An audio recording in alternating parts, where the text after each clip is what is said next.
All right, we are live.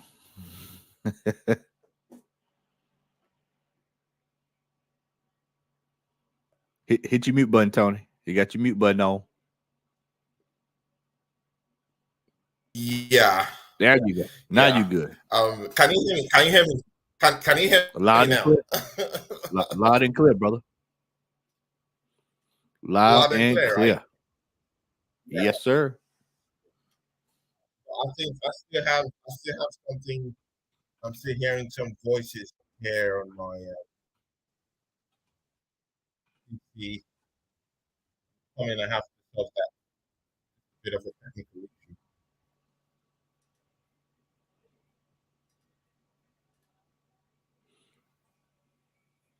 Bro, Matt, can you hear me? Yeah, loud and clear, brother. You good. You good. Let's go. I hear you. Okay, I'm good, right? Yeah, you good. Okay. Yeah.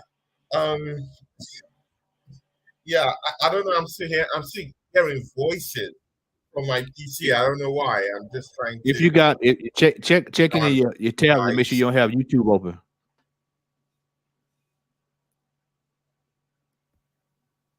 You got any? Oh yeah, I think that was the case. Yeah, I think that was the case. I think that was the case. Okay. Yeah, but let me just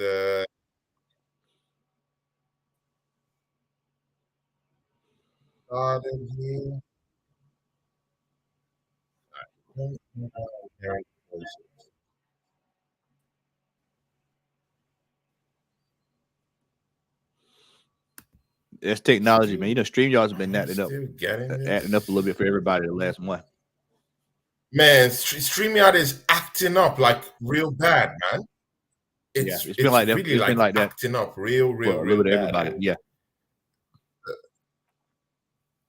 Well. Yeah. Right. But okay. Yeah. Well. I think.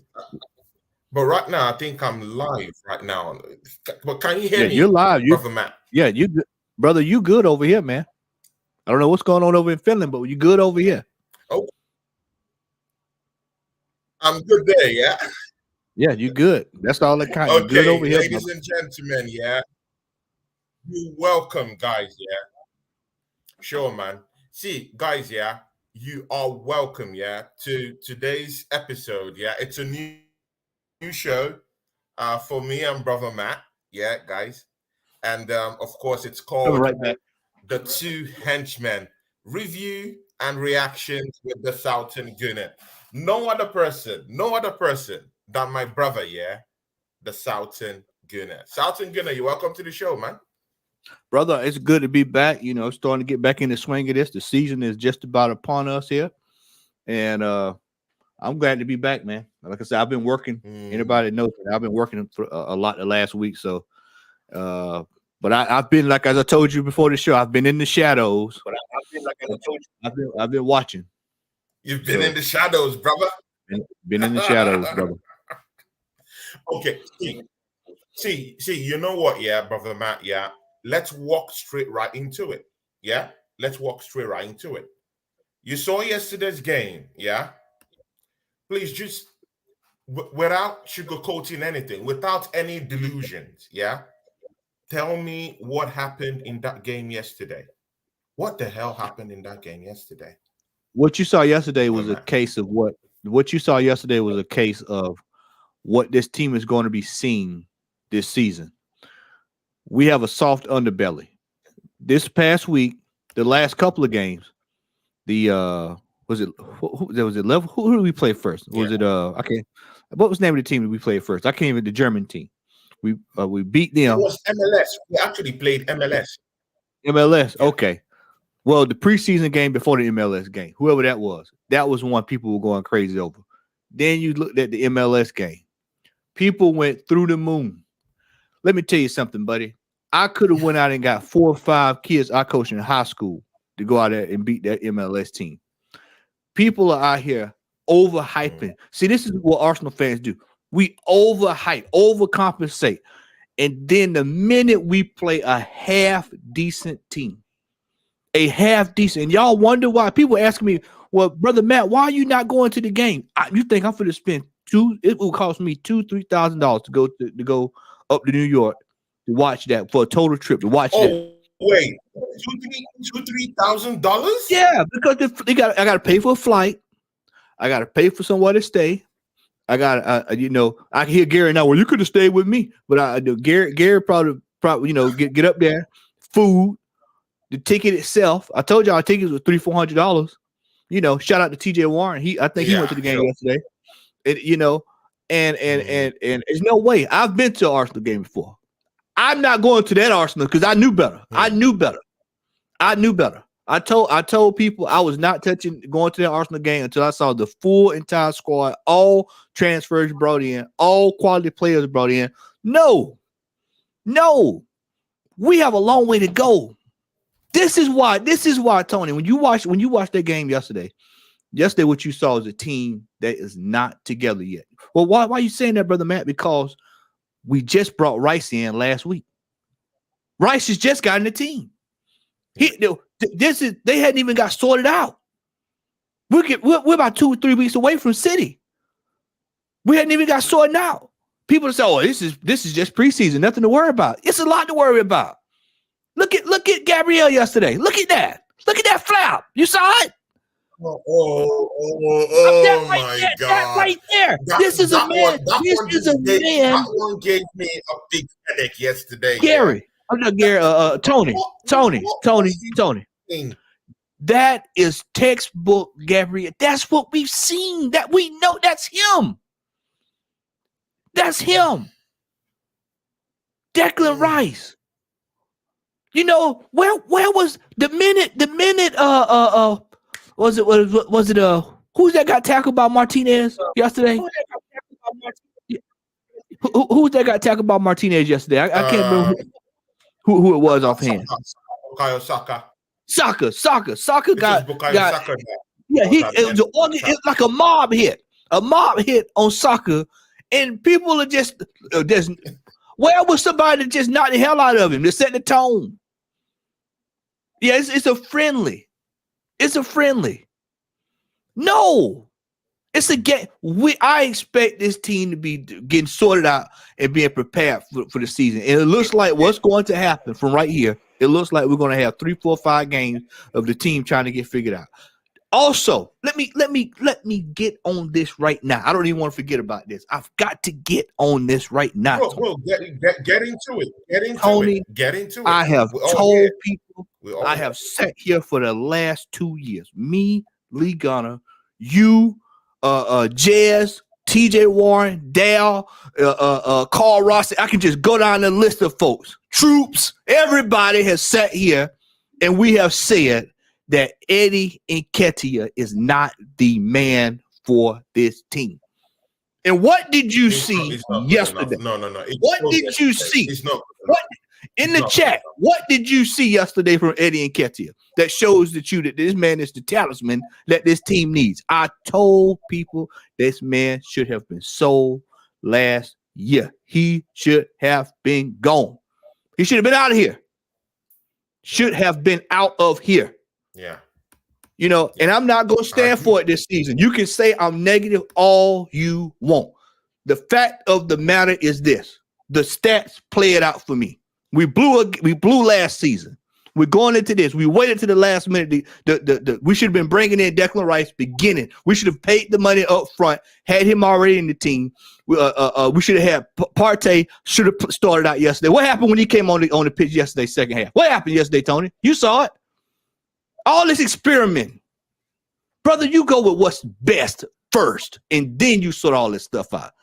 That you didn't need 30, 40 minutes to see Eddie Nketiah was not qualified for this team. We knew this. Okay. Wait. Let's get a grip of what's going on here. Yeah, are we overreacting in this thing? Because lots of people say, "Oh, it's just a friendly.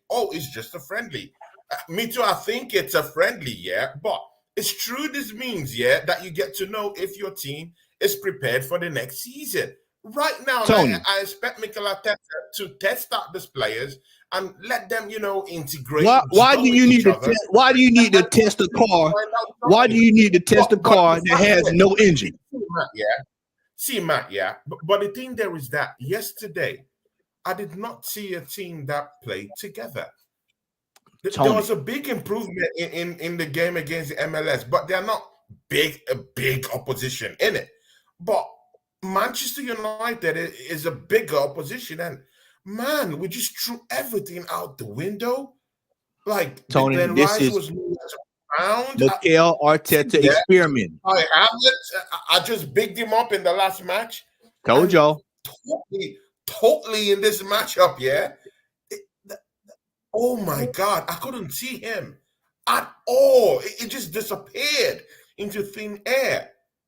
Matt, what the hell? What the hell is going on? The MLS is not a measuring stick. And I've told people that we knew this. This is why I kept telling y'all when Kai Havertz has to play that's just Manchester United in the summer. We hadn't even touched them at Old Trafford. We hadn't even played City at the Etihad. That's coming week. That's the 8th game of the season. That's not Spurs. We right now. I told TJ and them this on Friday. I told him this on Friday. Yeah. This season is the most critical season in Mikel Arteta's Arsenal career. This is it. It is. This is it. I don't want to hear the excuses. It's time for Arsenal fans to stop making excuses for this team. These are seasoned players. Some of these guys play in the international team together. Gabriel knows better than what he did yesterday. My God! That ball should have been headed up. How in God's name did he give up that ball? Tony, you know what that is? Tony, let me say this, Tony. You just said it. A lapse in concentration. Tony, where does that come from? That is ingrained by the coach. The coach should have him on to, hey, anything like that needs to be headed out. He's flapping at the ball. Ramsdale. In the penalty kicks. What was the last thing I said last season, Tony? What was the last thing I told Tony? What was the last thing I said? No. You talked about Ramsdale. You talked about what have I said? Him and these penalty kicks. I have said him and them penalty kicks. In my own show, I was talking about it. These penalty kicks. I told people. I said he should have been. I don't care nothing about these dives and all that. All I want him to do is learn how to stop penalty kicks. And what did you see? Only Arsenal can lose 2 times in one day. Only Arsenal can lose 2 times in one day. And so I've never seen that. I've been watching football a long time, Tony. Horrible. Football a long time. 2 losses in one day. Ramsdale needs to learn how to stop penalties, man. I don't find it funny. No, but seriously, Matt, yeah, I'm not finding all of this funny, yeah. Those gaffes yesterday. See, I would take it hook, line, and sinker, yeah, if Manchester United came in and put 2-3 goals, yeah, but Arsenal giving the best in that game, yeah, without any of all these mistakes.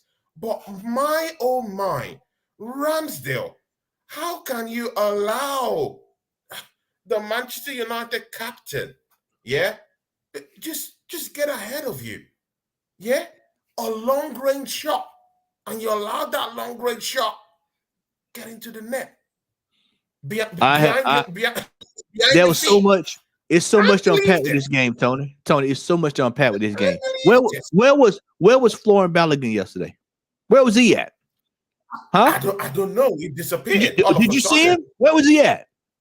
All of a sudden, he played in the MLS game, yeah.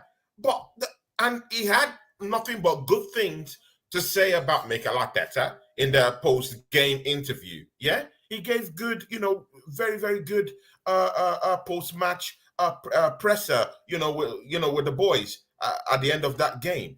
And yes, at the early hours of this morning, I couldn't even find Balogun I couldn't even see him there. So, brother. see, man, I was shocked this morning, man.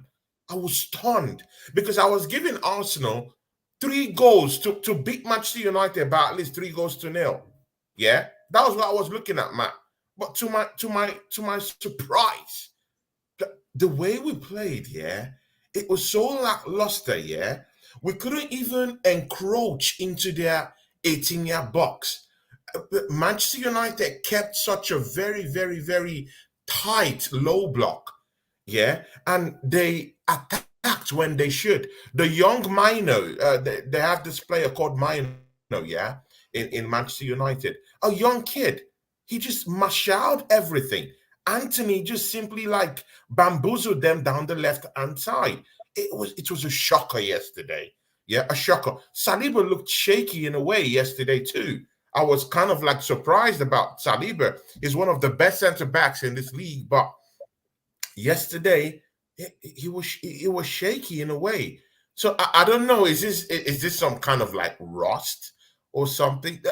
Matt, please, if we're taking this out of context, please correct me. Are I'm we not taking taking. this overboard? Because people would say this is a preseason matchup, yeah. Of course, an exhibition match. Good. People will come in, test their players and all that, and all of that, yeah. But No, I'm not taking it out of are we context. not Because meant what would have to happened if we won emphasize 3? what's going on? Tony, what would have happened if we won 3-0 yesterday? What we see memes, we see laughing, we see Yeah, playing, we memes. The have a team good is time. ready. You Yeah, know, yeah. yeah, The team is rice, ready. baby, all Manchester this stuff. United is fit. Yeah, yeah. Mm, And so mm, when you watch this team, and I'm gonna say it again, this team is a yeah. team. Most of this team is veterans. They've played together for the last 4 or 5 years. This season, once again, will be on the back of Mikel Arteta.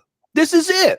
There's no hiding from it. There's no running. There's no trying to talk your way out of it. He paid $65 million for Kai Havertz. You know, Yeah. if let me tell you this. Let us beat Man City in the Community Shield and watch the reaction you get. People will say we're gonna win the title. Tony, this is gonna be a long, hard season for Arsenal. I'm not saying that we're gonna bottom out and we're gonna stink the joint up. I'm just letting you know now. People need to temper their expectations, especially after last season. You need to temper your expectations for this team this year. Because if you don't, some people are gonna get their feelings hurt. They're gonna get their feelings hurt. We have got to. See, man, I'm We already have got. getting my Hey, feelings hurt right now. I'm already well, getting my feelings. because We don't even because need to go into the season. I'm already feeling it right now. Yeah. I know what's Yeah. going to happen this season, Tony. I know what's going to happen this season. We're going to shed light to what's gonna happen. we're going to see Mikel Arteta being found out this season. We're going to find it. He's going to be exposed this season. This is the exposure season. This is the season where you guys were right, because he is not the man. I'm sorry. He is not the man. Eric Ten Hag had Manchester United looking like they were almost in mid-season form yesterday. And this is supposed to be a team in chaos. Everybody's like, oh, this team is in chaos. Shout out to everyone who's come to watch this show today. Big up to Henchmen TV. Big up to Chris Moss. That's my guy, yeah. Chris Moss. BX Guna 81. Big ups to you. You're not Spuzzy Mikel. Big ups to you. See everyone coming from my Adams channel, from the Southern Gunners channel. Big ups to you. CFC Pirates. Big ups to you guys. See ya, guys. Yeah, we lost that matchup yesterday. I'm not saying it's the big one, but come on, man. There should be some form of accountability, yeah, in a way. How can we lose 2 times in a game? Even the penalty shootout, yeah. I mean that penalty shootout, and see the way we're getting found out in this preseason matchup against Manchester United. It just sums up everything that is wrong right now with the football club. The only person to miss that penalty kick was Vieira. He skied it over. We've been having problems, integrational problems with Vieira. He hasn't even bulked up. See, the excuse they gave to us was that Vieira, of course, is just new to the league. To be very fair to Vieira, he's a new guy to this league, yeah. Good, but we brought him for big money, yeah. I expected him this season to have bulked up. This is the preseason game, yeah. I expected Vieira to actually bulk up because last season I forgave him for last season, but this season I should be seeing muscles everywhere around Vieira. He hasn't built up muscles yet. He hasn't bulked up at all because the league that we're playing down here, yeah, it's a serious league. It's a league where you have to bulk up, yeah, so that you can be able to have that mental strength that at least physically you have to be strong to show that everything the Premier League throws at you. But I'm sorry, man, Vieira hasn't bulked up. He hasn't improved in his gameplay at all. Mikel Arteta brought him in the second half to come to change the game. At least when Smith Rowe came into the game, I did see one or two deep runs from Smith Rowe. He was running, here and there, trying to create one or two chances here and there. But Vieira completely clueless. He bundled off the ball. It was a horror show yesterday from certain players. Most of them didn't play quite well. It's a collective thing, yeah. But there are some players, yeah, that are still here that I have a problem with. Vieira, what do you think? He's showing yesterday in the second half. He showed me what he showed me what I already knew, Tony. He showed me what I already knew. I knew this. This guy should have been gone. He is not up to snuff. I'm sorry. This is an L that Edu and Mikel have to take. They have to sell this L. This gentleman here is not what we need. He is not what we need. The man is soft, is ice cream that you get at a buffet. You know that ice cream you get at the buffet, you pull the level down, the soft serve. That's him. He's soft serve ice cream. He's weak. He's weak. BX asked in the chat. He said, "Well, what?" Anyone in the chat who thinks the opposite of this, man, you're not telling the truth, man. You're not telling the truth. See, Tony, my channel is all about telling the truth. If these guys play well, I give them credit. The game against MLS, they won. I gave them credit. That's me. Yesterday, we didn't play well. Responsibility and accountability have to be taken. That's me. Yeah, I'm not here for, shadow talks here and there. If they do well, I give you credit for that. If you don't do well, be ready for the chop. See, yeah, Brother Matt, since we've gotten over this Vieira issue, Eddie Nketiah yesterday, how many chances, yeah, do we have to give Eddie Nketiah? Because Eddie Nketiah came out in public, yeah, and he said, I saw in some report, he said, see, man, I'm not going to stay in the bench this upcoming season. I want to play. That's what he said publicly. Haven't this guy been given chance after chance after chance? Because yesterday, Gabriel Jesus came off from the bench. I did see one or two link-up play he wanted to orchestrate, but with Eddie Nketiah, it was nil. There was a particular ball he was to cut back, for at least the oncoming players to have a crack at it in the 18-yard box. He just, I don't know, selfishly, he just threw the ball away. There was a particular ball he was just to slot into the net. Same thing. Chance after chance after chance. Brother Matt, what do you say, Eddie Nketiah, yesterday? Horrible showing yesterday. God bless his soul. God bless his soul. Claude, it's time to go. It's time to go, Eddie Nketiah. It's time to go. It's time for him to be moved on. This song and dance is old. Brother BX in the chat says, so what if Arsenal beat Barca? It doesn't matter. Barca has nothing to do with the Premier League this year. Barca has nothing to do with the Premier League. A team that we just lost to yesterday will be in the Premier League. I'm not even studying the Barcelona game. That means nothing until it's Champions League time. Until it's time for the Champions League. Let me tell you something, man. Yeah. Mikel Arteta is in deep doo-doo this season. And I'm telling you, I'm giving him a short leash because we don't have a whole year. We don't have a whole year to play around this year. The jury is out on this one. Yeah, the jury's out. The jury's out. The jury's out because see, yeah, he spent 700 million.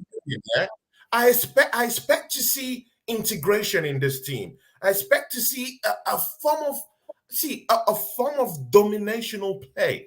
I wanted to see possession play yesterday. Yeah. And again, we had our 3 main signings that we've just got in, yeah, from the summer transfer window into that team. I expected to see lots of changes. I expected to see positional play, possession play, just the way Man City plays. I wanted to see us hold possession. And we have someone in Declan Rice. Why didn't Mikel Arteta see, Brother Matt, yeah?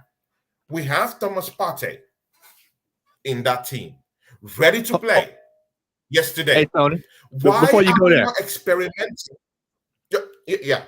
Before we go there, Tony, I want to go back to Eddie Nketiah. We're paying this man $100,000. Oh, you're not done with him. You're not done with him. Not done with him. I've got, and I'm going to circle back to what you just asked. $100,000. This gentleman is getting paid. $100,000. This gentleman is getting paid. When you pay a player $100,000 in the striker position, I'm looking for top-notch goals. This man has been given opportunity after opportunity after opportunity after opportunity after opportunity after opportunity to a fault. And Mikel Arteta is trying his damnedest to prove that this is a $100,000 player. And I'm sorry, my friend, he is not it. Florian Balogun is being looked at. Florian Balogun is being looked at by Inter Milan, $40 million. They're looking at paying for this man. If the alarm bell should be ringing, why do they want to pay $40 million for this player? Why are we not playing? Why is he not playing? What has Balogun done not to get a shot? Because I'm not seeing what Eddie Nketiah is doing in this team. What in God's name, yeah? Why is Eddie Nketiah having? See, I'm all up for Mikel Arteta. You know why, right? You know why, right? You know why. I'll tell you why. He has exhausted everything. Why is Balogun not having a fair shot, a fair crack? Yeah? I'll tell you why. I'm not a good person. I'm a fair person. Why is Balogun not having a fair crack? I will tell you why, Tony. I will tell you why. Please tell me, Brother Matt, man, because I need to know. The stubbornness of Mikel Arteta, the stubbornness of Mikel Arteta is what will get him out of a job this year. Is because when he wants something his way, he will not change from it. He is damned. I'm gonna make this work to prove everybody wrong.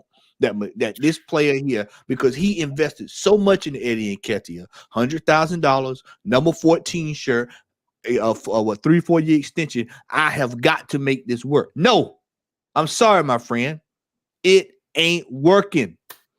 Balogun is a player that is outspoken, that has a chip on his shoulder, and has a point to prove. That's it. Really, to be honest with you, that's exactly what we need. This man, this player here should have been playing. He should have been playing. So this is what happened. Not only when he does play, Tony, not only when Balogun plays, he plays him out of position. He puts him on the right. We don't need him there. We need him up the middle. Okay. See, one of our biggest fans here, BX Gunner. Respect to BX Gunner, and I like this brother. Yeah, he has supported me from the start of my channel, and respect to you, BX Gunner. But BX Gunner says something here. He says Balogun decided to speak to the media instead of doing his talking with his game. But I'm sorry, BX Gunner, he hasn't even had he doesn't have chances to even play. That's the problem I'm having. If this guy's even coming up to play, it's something different. It's not having chances to play.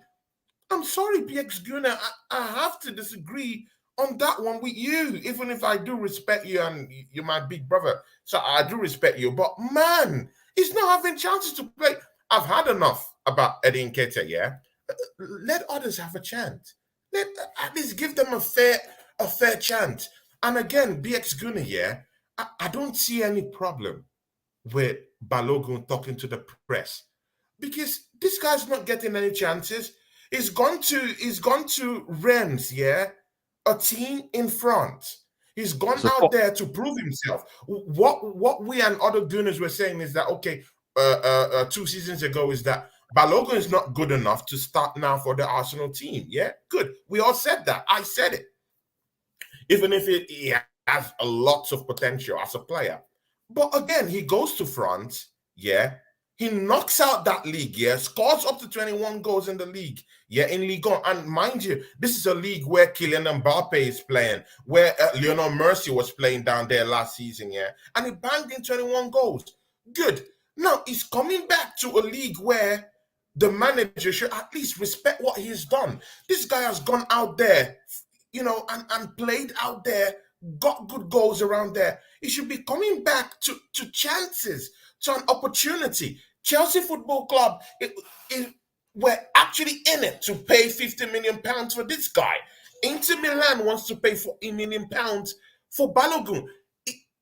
Anybody in their right senses will come down and think about it and say, you know what, yeah, what are these people seeing in Balogun that we as a management, we as a team aren't seeing?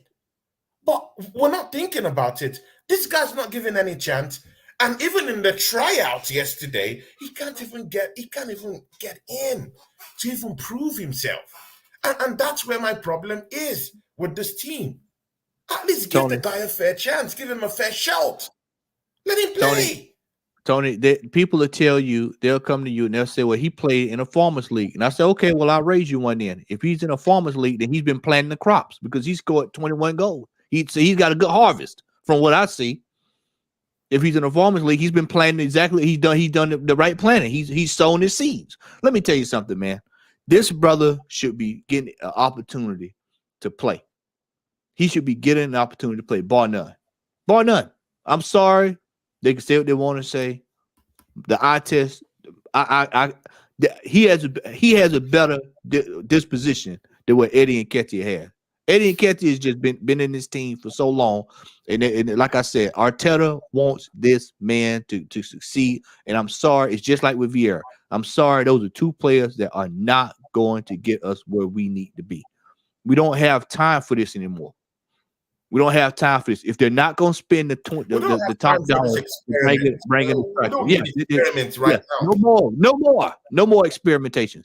This is not Bruce Banner. This is not the Incredible Hulk. This is not the Incredible Hulk. This is not the Bill Nye the Science Guy. No more experimentations.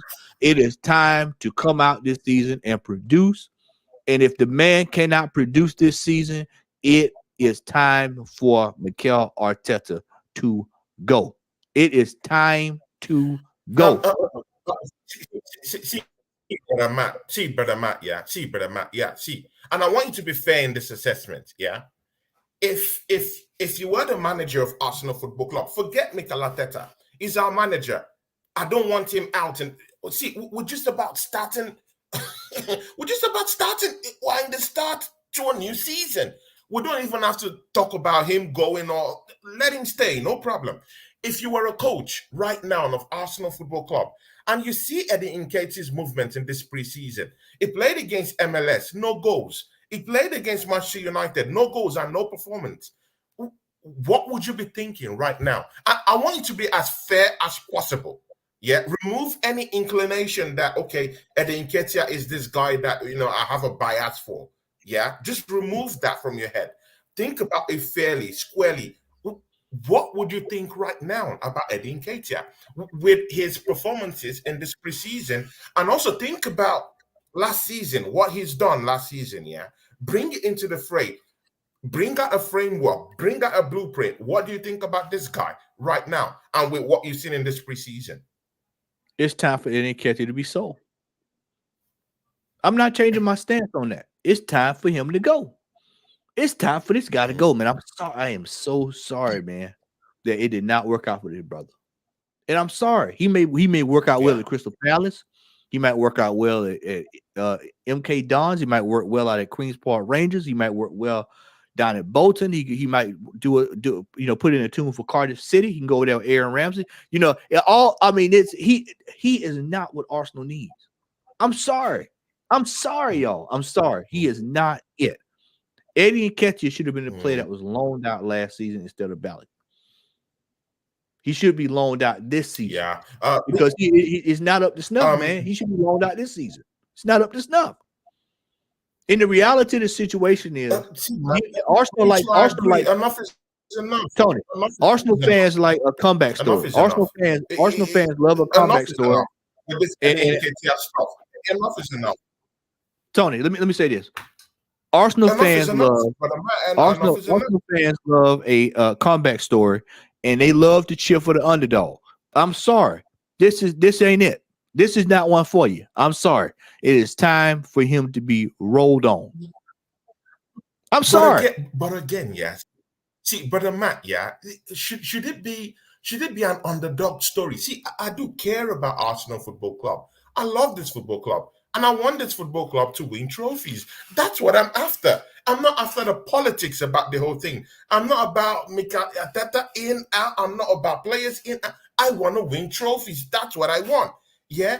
But see, with players like Eddie Nketiah, we can't get to the promised land. Innit? We can't get to the promised land. We need something new. We need something different. Yeah. And we can't get it with a player like Eddie Nketiah. It's not possible. I've had enough. I've seen enough to understand this. See, yeah, I saw a guy, yeah, from Manchester United, yeah, this Ahmad guy, yeah, in Manchester United yesterday.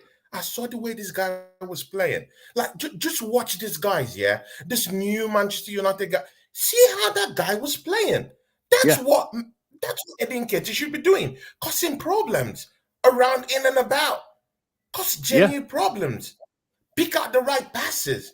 This guy hasn't improved. I'm sorry, man. Look at his statistics last season. This season now, in the preseason games, he can't even score. Man, I've had enough of that. See, let's go into the next topic, yeah? But you know what, yeah? We have to crown that last topic with something else.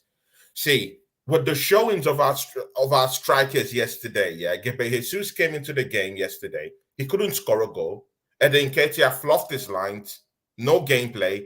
Doesn't read the game. No positional awareness. Very selfish. Couldn't even play at all. Couldn't get a goal. Yeah. Do we still need a striker in the of course in this transfer window? There's no doubt. Does Arsenal still need a striker? No doubt. No, there's no doubt about it. We need a 20-25 goal proven striker. We need a striker. Otherwise, we ain't striking nothing. I told you last time we talked, Tony, Arteta's trying to play by the hope strategy. The hope strategy, I hope Jesus scores. I hope Kai Havertz proves everybody wrong. I hope that Eddie Nketiah scores. I hope Saka can lead us to the promised land. I hope. When the reality of the situation is we need to put the money down and get what we need. Whether it be Kane, Mbappe, Vlahovic, and you know, I thought about you this week when I saw Moussa Diaby going over there. Are you taking the piss? Yeah, I thought about you this week. By naming Kylian Mbappe. Yeah, I'm just naming players. I'm naming them because see, these are strikers. You know, if you want to prove a point, these are strikers you go put the money down for. If you want to prove a point, that's if you want to prove a point now. And I like I said, I don't. If you ask me realistically, I think we get Mbappe? No, of course not. But if you want to move like a big club, you need to be trying to at least get to the table because you spent $100 million already on one player. Exactly. All you gotta do is sell the dead wood. Sell the dead wood, and you cut the price to half. Sell the dead wood. But we need a striker from somewhere. We need a striker, a loan or something. We need. I saw a brother bring up Lewandowski. We need a striker. Bad. We need one. Bad, bro. We need a striker. Fact. We need one. I don't care who you get. At this stage, I need somebody better than what we have.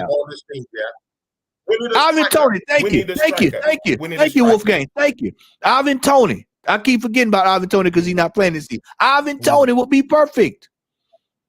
You keep Balogun, you sell Nketiah, you buy Toney, and then you wait, and then bang. But you know, Arsenal fans, they're going to come out and say, "Oh well, you know, Ivan Toney he hadn't played all year, so what is he going to do?" You know, look, I mean, he's not going. It's not like he's forgot how to score, brother. He's going to come out. Whoever gets him, I guarantee you, if we don't get him, Chelsea or somebody like that to get him, and he'll come out and he'll be a house on fire, and we'll have to deal with it for the next 4 or 5 years. We need a striker, Tony. It's imperative that we get a striker. Shout out to Mama Flossie and Dale Boy in the chat. Guys in the chat, yeah. Wolfang Division, big ups to you, yeah. BX gonna big ups you in the chat. You're not supposing Mikelata, big ups to you. Mama Flossie is in the house, guys, yeah. Mama Flossie, she says, welcome, Kelvin Kishan. Kelvin Kishan, big ups to you. See, if you're from the Southern Goodness channel, please make sure you smash the like button and make sure you subscribe to Tony Club Gunner TV. Guys, make sure you subscribe to Tony Club Gunner TV. And of course, if you're in Tony Club Gunner TV, you know I do lots of stuff. And this is our new show this season, yeah. Me and Brother Matt, the two henchmen, yeah. We're in here, yeah. We'll be having this show on his channel. And of course, the next week we'll be alternating it. Between our channels. So guys, yeah, make sure you subscribe to Tony Club Gunner TV and subscribe vice versa to Brother Matt. Say, Brother Matt, yesterday, yeah, we had a chance because part of the preseason spirit, yeah, is to kind of like integrate the players you already have in your team, yeah. With the new players, yeah, I like to call ours our expensive toys because Arsenal we just splurged, yeah, 200. See, but read my lips, 200 million pounds on some expensive toys. I do like those signings. I won't lie to you. I like those signings, yeah, good. But they're expensive toys. They didn't come in cheap, so they're expensive toys. Finally. You know, this club has started splurging and splashing cash on players in the transfer window. Good and okay. How come that yesterday, at a time where Granit Xhaka, whether we like it or not, Granit Xhaka occupied a very, very big position in this team, both as a leader in this team. That's number one. Even if the captain band was, taken away from him, he still held this Arsenal team somehow in that leadership role in a way, yeah, in this Arsenal team. He left this summer, yeah. So one leader out of the way. Yesterday, wasn't it paramount, yeah, for Mikel Arteta to say, you know what, yeah, I have one of my leaders in this team in Thomas Partey. Why can't I integrate him with Rice and see how they play so that we can be able to understand how these guys can be able to feed off each other, which is a big requirement when you're playing in a preseason game. You get to test how your new players acclimatize with your older players and see how the mix, how the blend works in, yeah, how the gel together. Don't you think that's what Mikel Arteta should have been doing yesterday? Tony, why would you buy a player and not be sure if the player can work with the players around him? That's only a fool would think like that. Of course, Thomas Partey was always going to be the player that can work best with him because they're both suited to work together. I don't know how I'm not getting paid this, but Mikel is getting paid millions and millions of dollars, and he can't see it. They even have a discussion at at one point this summer of entertaining him to be moved on by some of our fans. It's ludicrous. For the rest of this season, Thomas Partey should be starting next to Declan Rice.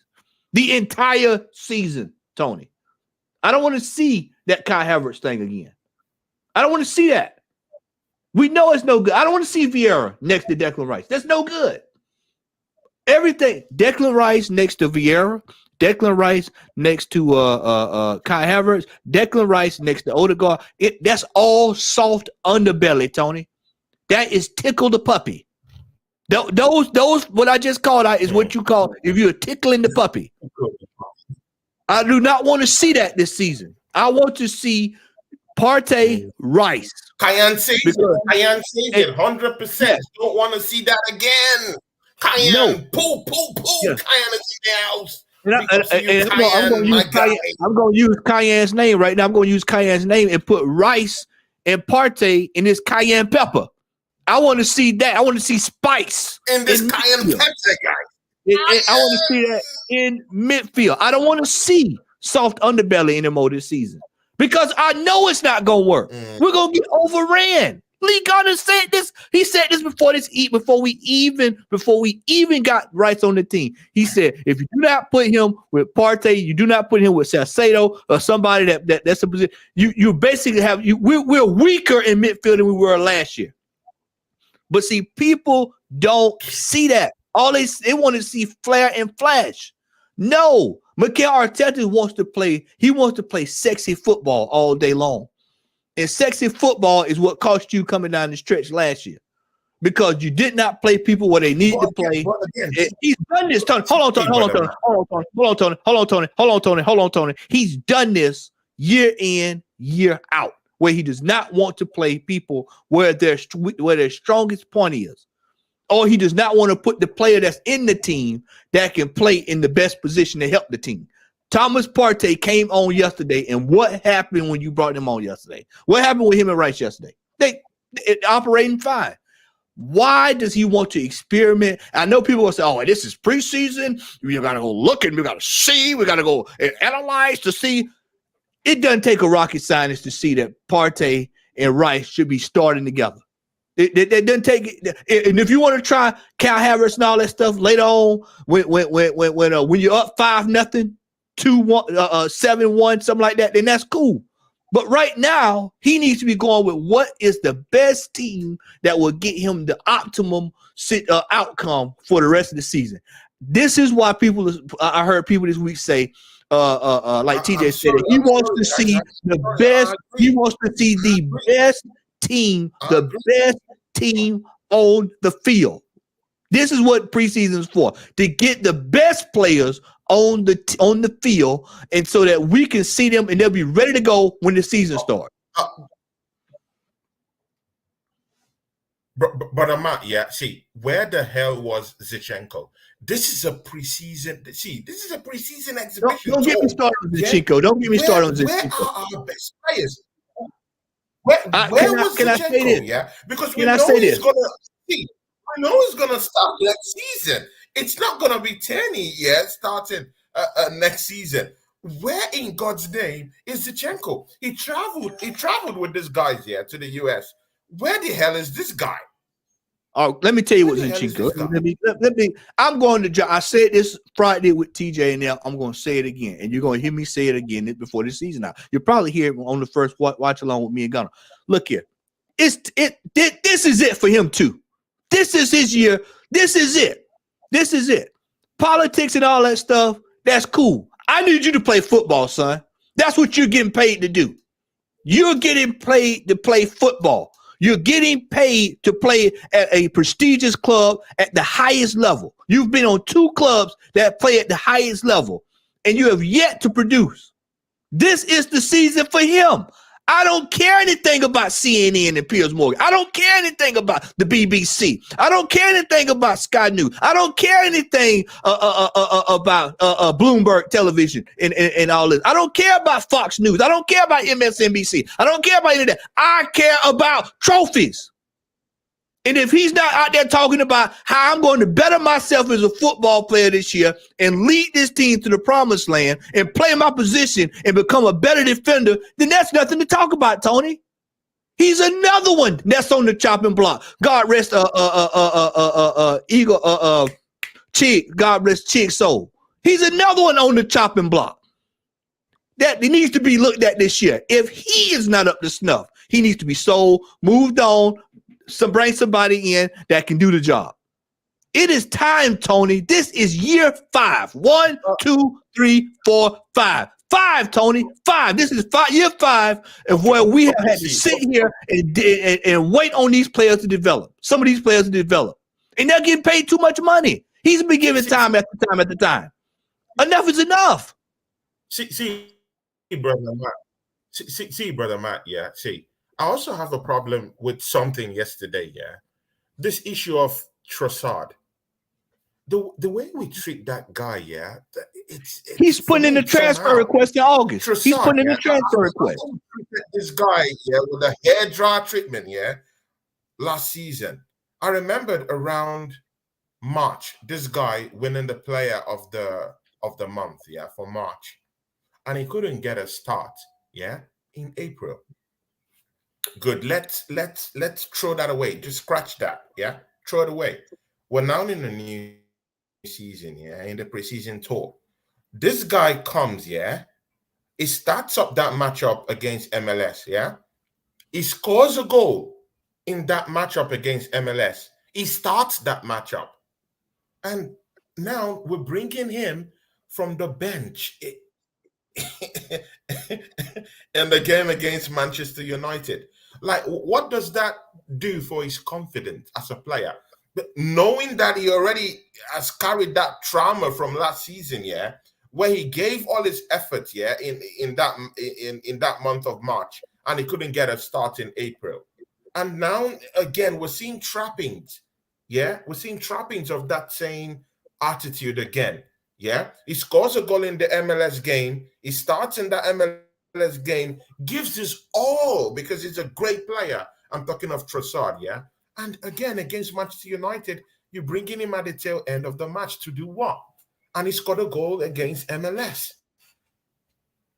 What does that do for his confidence, Tony? Because the preseason would foreshadow what's going to happen in the season, in a way, not in its entirety, but in a way. So it shows we might legally treat the guy the same way. Tony, next season. I'm going to tell you what's going to get ready to happen. A transfer request will be put in probably by the end of August from Leandro Trossard. The man is 28 years old. He's not going to sit here and watch Eddie Nketiah get put over in front of him. He's not going to sit here and just watch players get put in front of him. And he just, you know, it's almost as if we bought Leandro Trossard as if he was a veteran player in his mid-30s, where you just want to have a guy that's in this, you know, the Jorginho treatment is what you know, just to have a player that's just, you know, just there. The man is 28. He's at the prime of his career. He's got to be sitting there thinking to himself, what the hell am I doing here if I'm not starting? He's got to be thinking to himself, why the hell am I not playing? I'm looking at Eddie Nketiah get 70,000 starts. I'm looking at Odegaard. I'm looking at all these players. This is why I say Mikel Arteta, he's just buying stuff. He's just looking around players. He doesn't know where to put these players. He doesn't know what to do. He doesn't know what his strongest team is. He doesn't know how to move a player out of the system that will fit the system and move another player that where we won't lose a beat. That's all man management. This is what I'll be telling folks. His man management skills are scandalous. But that comes with a manager who has not ever done it before on the highest level. We're staring down we're staring down Skid Row this year. We're staring down Skid Row. This manager does not know his best 11 right now. And it's apparent because Tony, even if this is preseason, he's going to still show up with the strongest possible team just to prove a point yesterday. Just to prove a point. I mean, we're playing Sevilla in a couple weeks. We're playing Barcelona sometime this week. You know, Sevilla, you can go out there and, you know, you want to keep the kids fresh before the game against City, then that's cool. But right now, Mikel Arteta is playing out what we're going to be getting ready for this season. And I told people this Friday. I keep hearing this talk about City's getting weaker. City's this. Well, you got a wake-up call yesterday. Manchester United's going to be ready to go. Newcastle's going to be ready to go. Aston Villa is lurking in the shadows. Chelsea. Look at the contrast. Look at the contrast in us and Chelsea. Tony, we're sitting up here celebrating MLS All-Star. MLS All-Stars. MLS All-Stars. I mean, it sounds like something off of Pro Evolution Soccer. We're up there celebrating that. And then you look at Chelsea. I ain't heard nobody from Chelsea celebrating beating Wrexham. I ain't heard nobody. The Wrexham 11. I ain't heard nobody celebrating that. We have got a long way to go, man. We've got a long way to go. This season is the definitive season, Tony. This is the pinnacle of the project. This is the pinnacle of the project. See, brother Matt. See, brother Matt. Yeah. See, brother Matt. This is it, Tony. Year 5. This is it. There's no more project. I expected to bang. Because that's what he said. They said that Tony, what have you heard? Let's just be real. Let's just be real. You know what? I keep it real here. Let's just call a spade a spade. What have you heard all summer? Oh, well, man, we're gonna come back. We push City to the limit. We're coming back. As soon as we signed Rice, we went from here to there. And folks say, oh man, we're gonna win everything.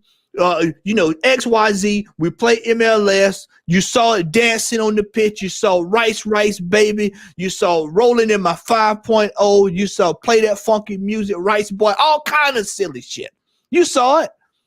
You saw it. And then yesterday we roll up on a decent Manchester United team that looks pretty damn good. Looking like you got Sancho scoring.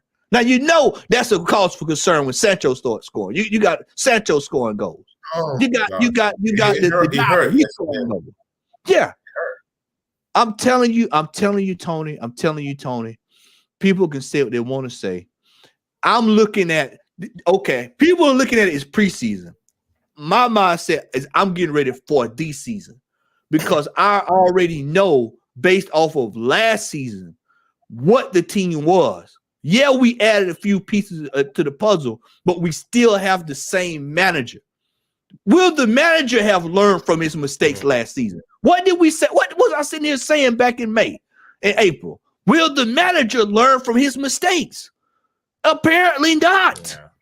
Because he's still trying to come up with these wild formations and players in positions and inverted. Brother, it didn't work last year. Use the best players that you have available, the best. Not the best that you know, the best, period, and play them in their right positions. Players that are not players that are not up to snuff in this team need to be snuffed out. I said, and I say it again: Zinchenko, Nketiah, Vieira. Why the hell is Rob Holding still in this team? I'm telling you, there's a lot of dead wood. Suarez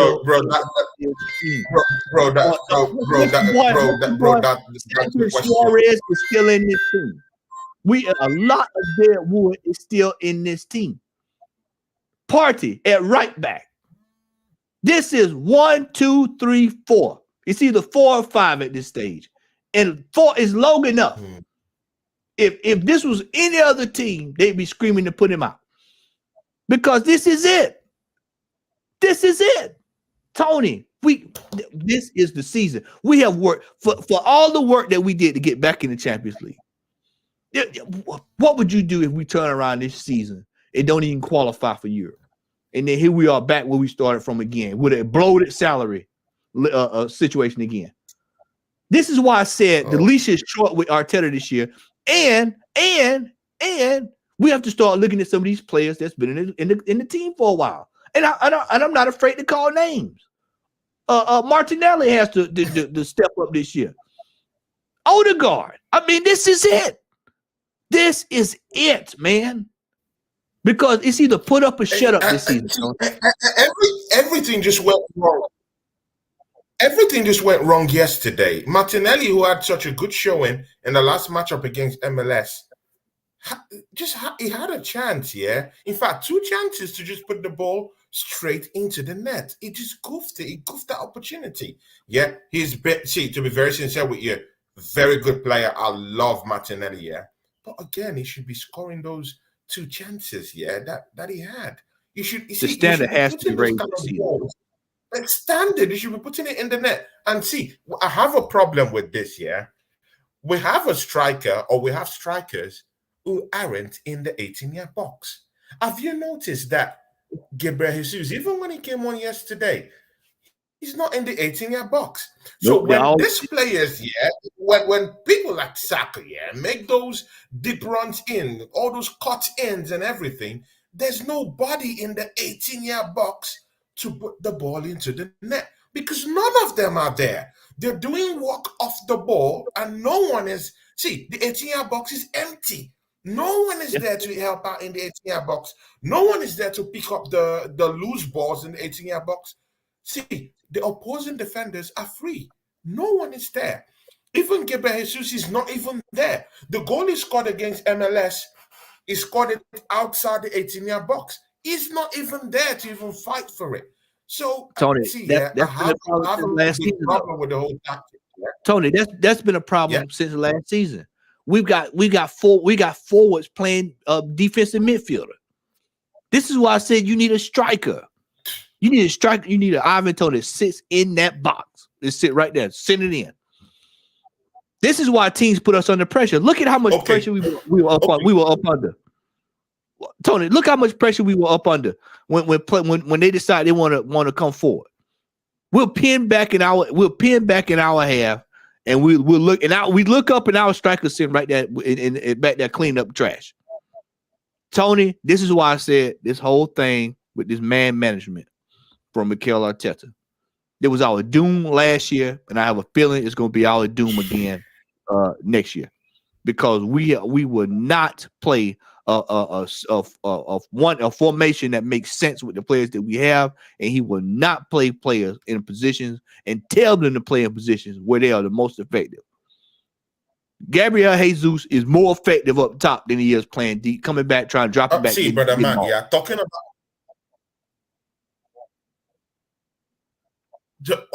Okay, brother Matt. Yeah, see. Talking about forward players, yeah, we're looking for a striker. We can't find a striker. Good. We brought in a player from Chelsea Football Club, Kai Havertz. Yeah, see, everyone who follows me on Instagram, yeah, you would see how I bigged up, because that's me. If you put in performances, yeah, that heralds big shout outs, I will give you the encomiums. I will give you that. I'll put you on that pedestal where you would take up everything. I would give it to you. But see, yeah, when you put up performances that should generally put you up for criticism, I will give that straight back to you. I'm a fair guy. Equal opportunity. That's what that's what it's with me, yeah. See, Kai Havertz had a good performance in that game against MLS, but in the game against Manchester United, this guy was nowhere to be found. Totally nowhere to be found. I couldn't see this guy on the pitch. That's how bad it was, yeah. And there was a ball, there was a goal threat that we had, yeah. He was just head that ball to the top corner. He just fluffed his lines. I just don't know how. Is it that he wasn't aware or anything? See, brother Matt, yeah. What do you have to say about Kai Havertz? Because this is very important. It's very important. He came up for big and heavy criticism in the challenges that they had before that MLS games, yeah? I'm not a fan of all those challenges, yeah? So if he misses out on that challenge, it's not my business, yeah? It's just a challenge. That's what it is. I don't judge a player by those challenges. He came into a competitive game in that MLS game and he scored a goal. Good, well-taken goal. I heralded him for that. But man, the performance against Manchester United, completely shocking, man. Absolutely shocking. I didn't see this guy on the ball. He's not good enough even in the midfield. Oh my God. He's been heralded as this great aerial player, mostly with his head, yeah? But even that chance he got with his head, I didn't even see him, perform even in a very decent way with his head yesterday? What would you say about his positional play yesterday? What would you say about how Kai Havertz, like, man, it's confusing, man, because we brought in this guy for £65 million when we should be bringing in a striker. Yeah. What do you think, brother Matt? When you pay 65, when you pay $65 million for a player, you expect the optimum output. But what did I tell y'all when we signed him? Well, I gave you the stats. I gave y'all the stats for 3 years at Chelsea. What made you think? You said it. I give it to you. You said it. You know, when I was trying to, make you see reason. You said it. You said it. I won't lie. I was trying to be positive about the other, but bro, oh. This is why I tell people what you see is what you get. What you see is what you get with a player like that. People were over the moon when he put that ball in against the MLS All-Stars. And I just simply looked at it and said, brother, that's the MLS All-Stars with a bunch of players that ain't never even played together in one night against a team that's basically they've been together for years. And then you drop them in there. And then he scores. The night before that, couldn't hit the side of a barn. And then yesterday, when it counts, what happened? For the money we spent on him, you could have got 2 or 3 players to fix the problems. The problem that we're going to have this year is that I told y'all when we got Kai Havertz, he's trying, Mikel Arteta is doing it again. He's going to put a square peg in a round hole. He's going to try to force this thing to work. Now, Tony, I'm not the biggest proponent of this. But I would say this. Why didn't he try him up top yesterday? Why did he try to say, you know what? He's experimenting. Put him up there and forward. Put him forward. Yeah, number 9. Let's see. Try that. We're in trial. He's trying everything else. Yeah, he's trying everything else. Well, let's put Partey in, move him up there. Let's see, and let him go up there. Let's see what happens. Maybe he can unlock something. But like I said before, Mikel Arteta, when it comes down to it, he does not know his best 11, and he does not know his players' strength and their weaknesses. And it's showing up again over and over and over. He's so hell bent on this formation that he's got. And I'm old school. Could just go 4-4-2 and let players rotate and move around. It's that simple. Move around. See, but why is it Mikel Arteta? See, guys, I don't know, man. Why is it Mikel Arteta thinking about tweaking the whole formation? Like, why isn't he tweaking it? I wanted to see a tweak in the whole formation. Yeah, and even when Thomas Partey came in yesterday, he was playing in the flank. I didn't even understand where Thomas Partey was playing. I thought Thomas Partey was a deep line midfielder, but in that second half, he was playing in the flanks. It was coming from the flanks, cutting into the midfield. It was completely a different formation. I didn't understand that formation. I didn't totally understand it. He wants to prove to everybody that he was not a con man under Pep. He wants to prove it. But I'm sorry. Sometimes you have to look at, this is why I say as a manager, you have to look at yourself. That's what he should have did last season. What, Tony, I'm almost repeating myself from the NMA. He should have had a long, hard look at himself as a manager. What worked and what did not work. And he should have said, you know what? I'm going to try something different. If you notice something, man, all these wild formations that he tried, all this inverted stuff, it's wild. It's wild. Nines and all this stuff, it doesn't work out. One formation that I know will work well for us is a basic 4-4-2 because it allows each player to play at their strength. But again, hold on, Tony, and it takes the pressure off of one striker.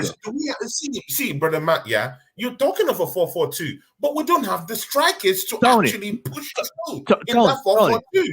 Tony, if you're playing 4-4-2, you need to have 2 strong strikers to even push play. Tony, what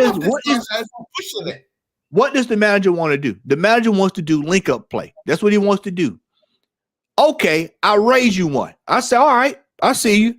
Arteta, we don't have a quote unquote a routine striker. So what did you do, Tony? You put two players up there together that can play off each other so that you take the pressure off of one. He can't see that. I can see it. Shout out to everybody that watched Warren's team talk with how I became Arsenal fan, because if you saw that, you saw it. I have a coaching badge. I can see that. How can I see that? And a man that's making millions of dollars can't see it. Tony, we got a team full of midfielders. That's the best way to work. You got a team full of midfielders. Then why don't you use the formation that will work best for the team full of midfielders? Instead, he is obsessed with proving everybody that he can play these players in inverted positions like Pep. And I got a news flash for you. This year, Pep is going to pull a new wrinkle out, and it's going to throw everybody off. I'm telling you, Tony. I'm telling you, Tony. Serious?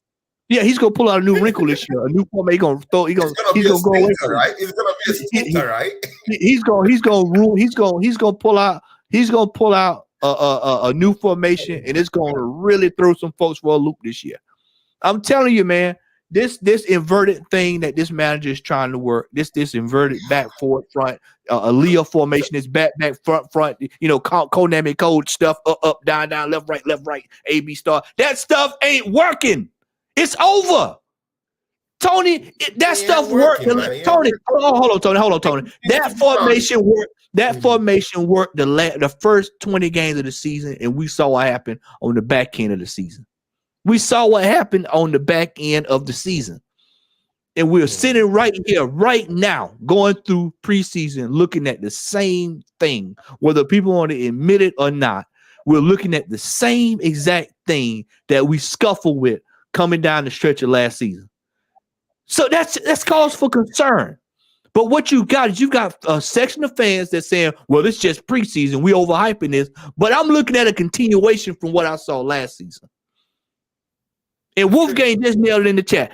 Trossard is a player that can go up front. He's one of the only players in this team that can play on any position on the front line. Any position you can play him at. Center, right, left, mid, central mid. You can put him up top. He can score. He plays all of the positions up front, which therefore goes back to what I was telling you. 4-4-2, and you can put him up there, put Jesus up there. It takes the pressure off of one person, and now you got somebody that can play with. Now you got to account for two players up top as opposed to doubling down on one.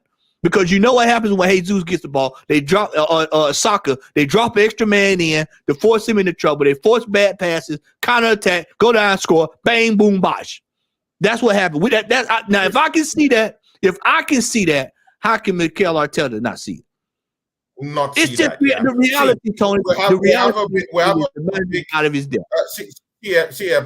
Brother Matt. We have a big guest here, Frank Anyasi. That's my big bro, yeah. Frank Anyasi, big ups to you, man. Love you to death, my brother, man. Frank Anyasi, big Arsenal fan, yeah. One day I have to bring him to the show because these are the guys that really, helped me out where I live now, and very, very top guy. He's a top gunner. Frank Anyasi, big ups to you. Poo. And he's a gunner. See, yeah, Bagav is also down here. Big backer of my channel, yeah. A member of this channel too. Bagav, big ups to you. See, yeah, guys, if you're coming from the Southern Gunners channel, yeah, make sure you subscribe to Tony Claude Gunner TV, because this is our new show. If you think that this is hot, yeah, just wait until I get to the Southern side, until I get to the Southern Gunners channel, yeah.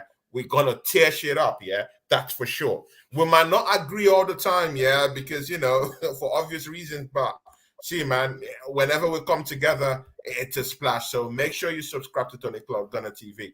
See, brother Matt, yeah, there's one thing you've been banging on. We touched into this topic backstage.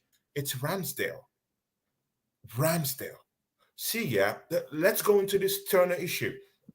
I used to, from last season, yeah, I used to look at Matt Turner as a joke, as a clown, yeah, as a clown. Because I didn't really see him put up performances that would say, okay, let's get Ramsdale off and we can competitively replace him for Ramsdale. But wait, in this summer period, yeah, this preseason period, I've seen a different Matt Turner. I've seen a Matt Turner who's turned up in games for his national team. I've seen a Matt Turner who's won a trophy for his national team. I've seen a Matt Turner who's different in the CONCACAF. That's a big, big stage in the Americas, yeah? And you know what, yeah?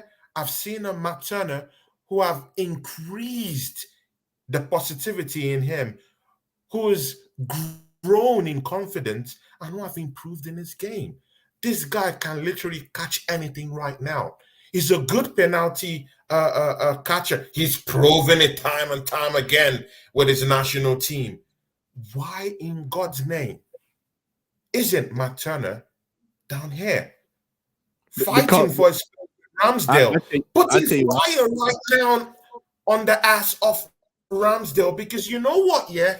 Ramsdale had some very, very horrifying gaffes last season, yeah? The howler against Southampton, yeah? The howler against Liverpool, the howler in the Europa League against Sporting Lisbon. Time and time again, Ramsdale have put us in precarious positions that we can't get out from. And you know what? We have Matt Turner, who has improved in his game, and in preseason, we can't even have Matt Turner complete. Where is he? We're paying money to these guys. Why isn't he here to at least showcase what he has, to at least put something in Mikel Arteta's head and say, you know what, yeah, if Ramsdale is putting up this type of performances, this type of gaffes, yeah, we have a replacement. What about me, Mikel Arteta? What about me? What do you think? And again, it's a fellow American like you, brothers in arms, yeah? He's an American like you. What do you think? Take it away, brother man. We signed Ramsdale to that deal. So guess what happens when you sign a deal like that? Guess what you're going to do, Tony? You're going to make it work. Instead of not signing him to a deal, making him compete, and then you get the best out of both worlds. You get the best. Somebody's going to rise above the other, right? That's what you would think would happen. Once again, I told you at the end of last season, I said Ramsdale has to learn how to stop penalty kicks. What happens in cup competitions? You end up in a situation where penalty kicks are going to be what has to get you over the line. Yeah, I mean, and here we are. We're in a situation where Ramsdale is probably comfortable as a brother sitting on the beach of Ipanema. He is relaxed, sun shining, because he knows he's not threatened. I mean, he knows he's not threatened. And that's and this is why when I say this, Tony, during the season, people think I'm being harsh, but this is why I say all players' positions should be under fire this year. All players, everybody should be under fire. Right there. This question right there. Why is he still here? Why is this man still on this team? Why is Holden still here? Ramsdale needs to be challenged. People need to start. Holden still here? Yeah. Why is Holden? Holden of all people. He should have left the football club by now. This guy, no ambitions, nothing. He just wants to stay at the football club and earn some money. He's still here. What is this guy doing here? Edin Ketia should be off our wage bill. This guy, what's his name? In the midfield is over 30 now. Jorginho. What's his name? El Nene. What is he still doing? Cedric the Entertainer. What is that guy still doing here? What is he still doing here? Yeah, we end up okay. See, yeah, they said about I think just this week they said that we're in the market for Mohamed Kudus. Yeah, great guy from Ajax of Amsterdam, scored 11 goals last season. Yeah, for Ajax of Amsterdam and 3 assists. That's what this guy has for his team, Ajax of Amsterdam. Yeah, good player. He plays as an attacking midfielder. He could play in the flanks. He could play behind the striker. I'm listening for the be right. I'm in the kitchen. I'll be right back. Yeah, sure. Lightning speed, this guy Kudus, has got, yeah, very, very lightning speed. Why in God's name, yeah, were we linked to this guy and Chelsea from nowhere, yeah, Chelsea Football Club, yeah, from nowhere, just came in and gazump in this deal. And right now, I'm even hearing that Chelsea Football Club is actually having talks, you know, with his representatives. Why? Why? You know, so all these things, yeah, all these things just, I don't know, it just gives me this traumatic experience about Arsenal, yeah, and I'm sincerely really getting afraid of next season, yeah, because we just spent. See, yeah, guys, think about this, yeah. This is even the biggest thing about the whole story. Mikel Arteta in 4 seasons, yeah, has spent 700 million pounds, 300 million pounds shy of a billion. See, brother Matt, this is the bigger picture that people see at the end of the season, yeah, next season. If Mikel Arteta doesn't win us a big trophy, yeah, this is what will be in the news. He spent over nearly £1 billion. See, he is the most backed manager in this league.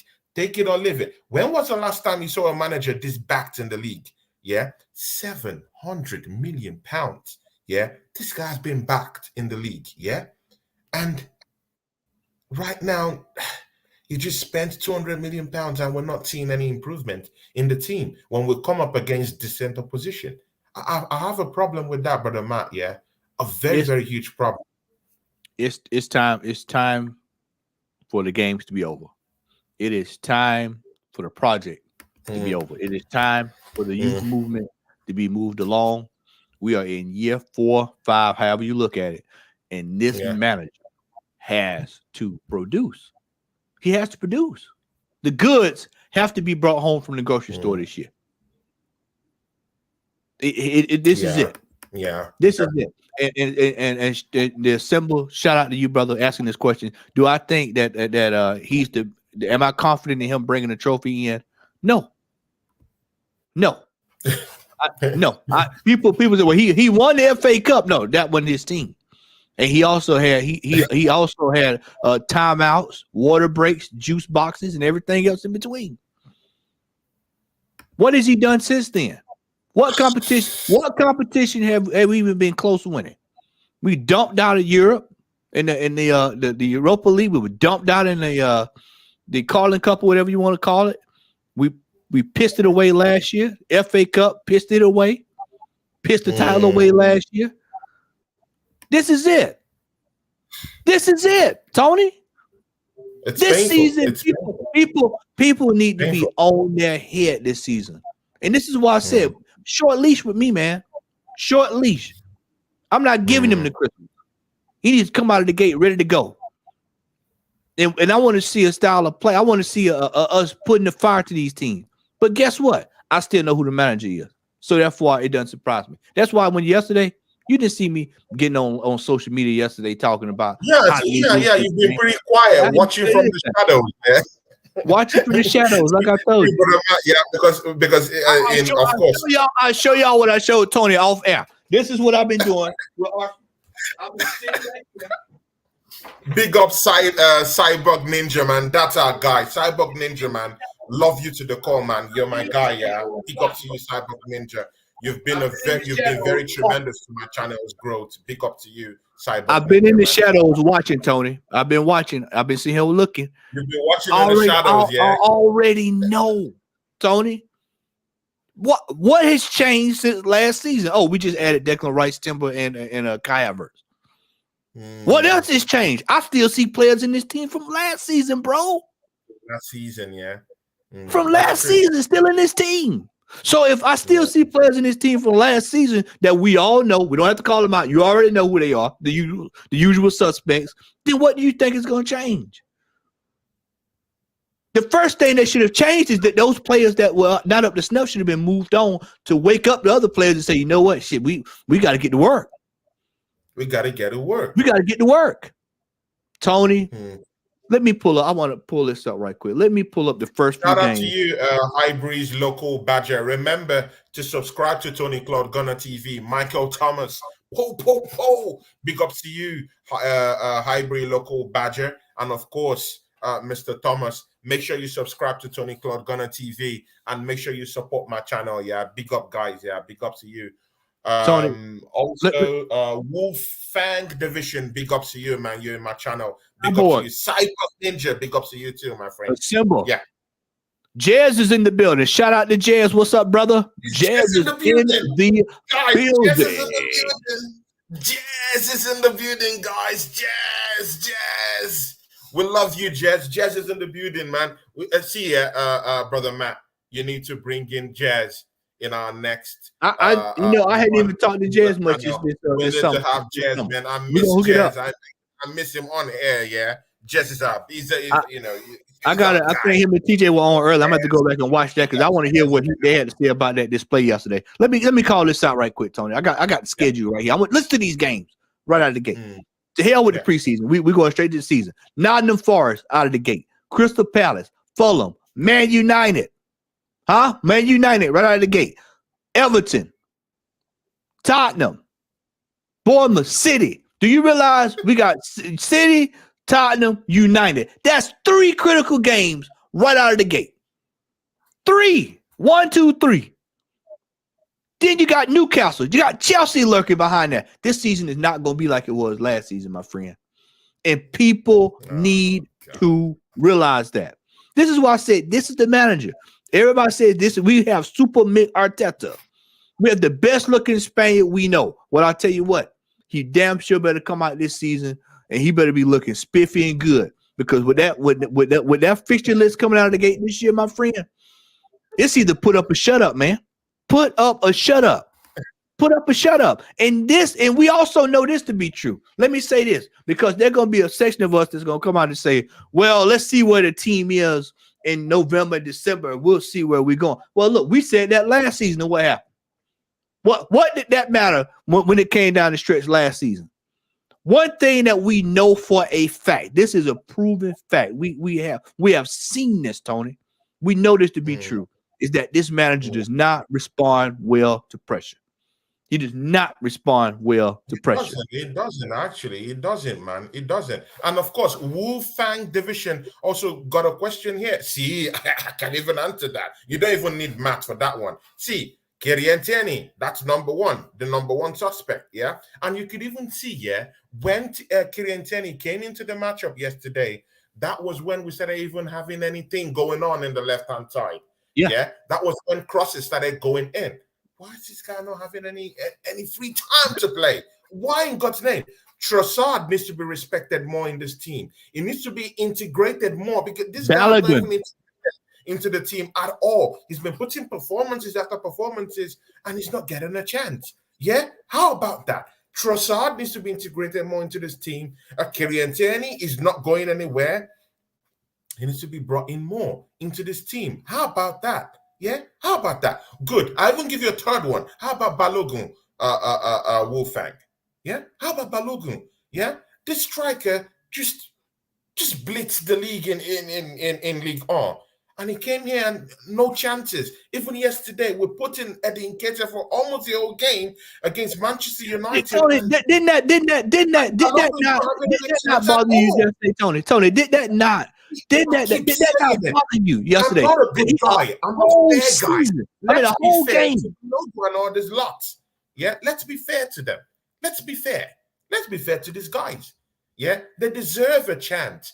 Let's give them that chance. But Matt, you Tony, want to say something? Did that not concern you yesterday to sit there and watch that you're in a game that it almost seemed like a Manchester United home game yesterday, and you sit there and you play Eddie Nketiah damn near the whole game, and you saw he offered absolutely nothing.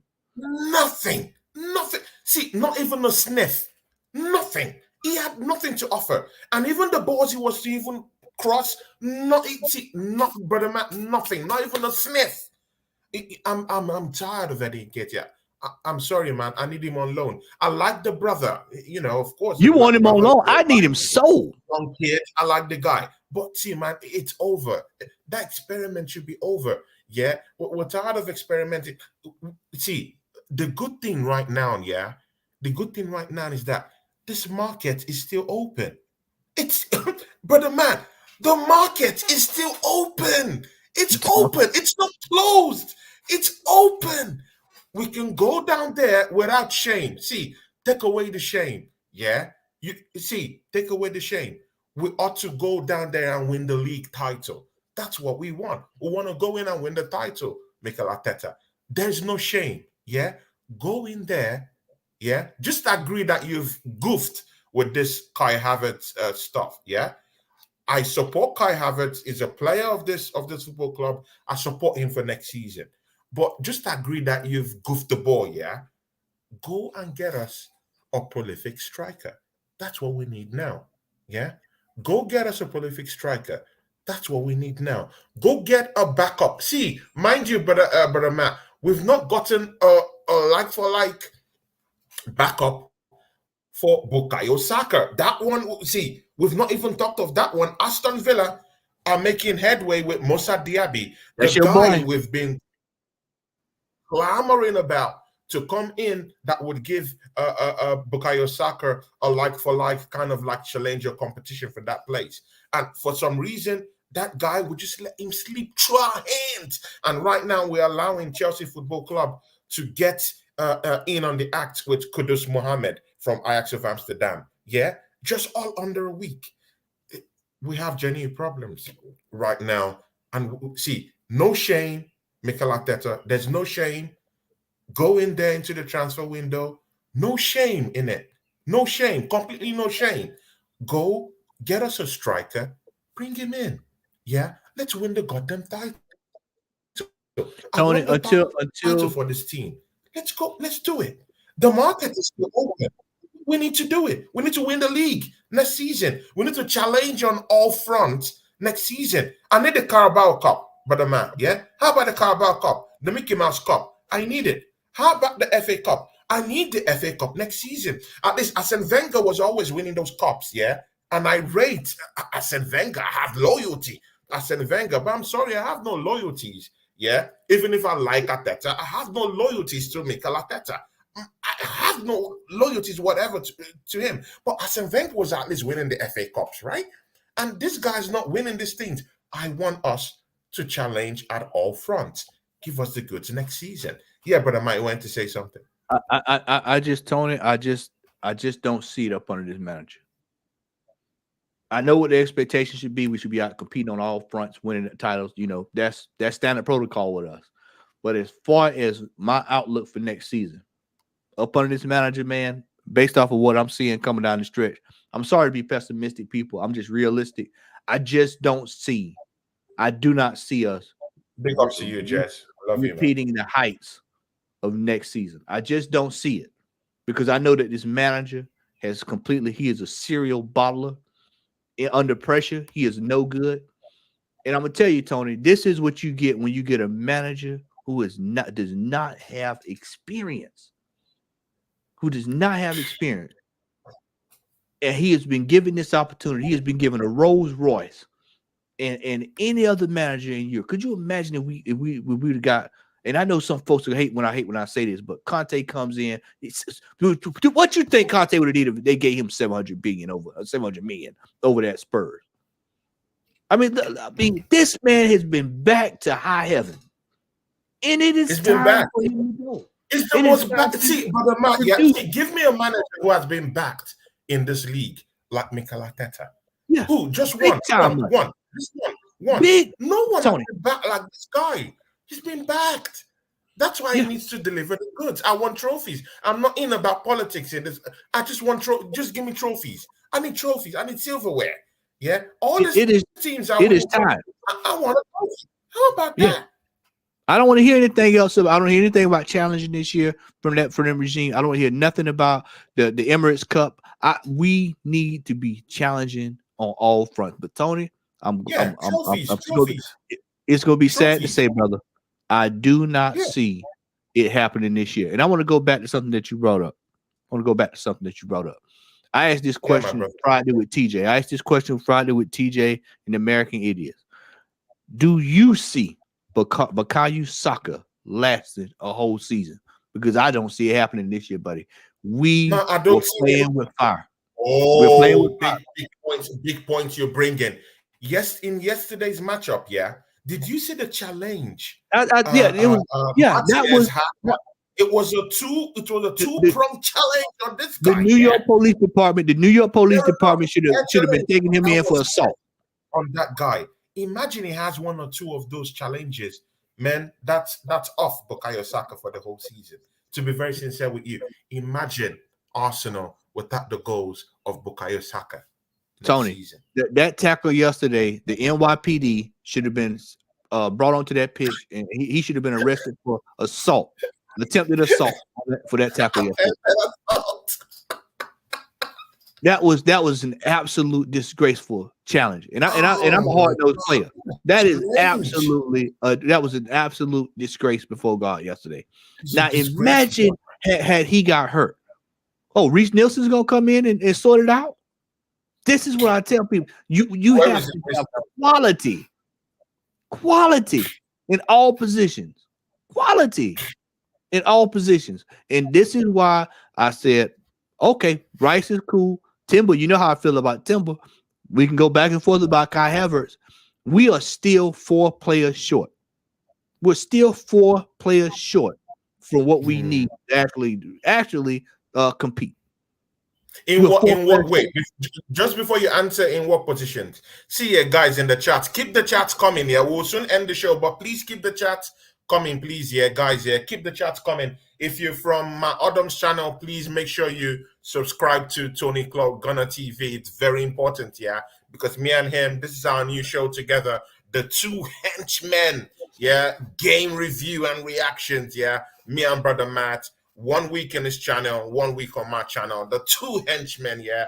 Guys, yeah, make sure you subscribe to Tony Clark Gunner TV, and make sure you subscribe to, if you're from my channel, make sure you subscribe to our big brother Matt. Very important, yeah, guys. Subscribe to Tony Clark Gunner TV. Yeah, and we have Jez in the house, Kyan is in the house, Wolfang Division is still in the house. All these guys here are still with us. Across the pond, Sports Talk is still with us down here. Yeah, you were saying something, brother Matt. No, I just you look at you sit there, you look at this thing, and we're still 4 players short.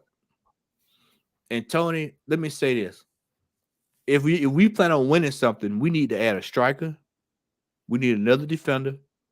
We need a coverage for Saka. Wait, do we still need another defender? Oh yeah.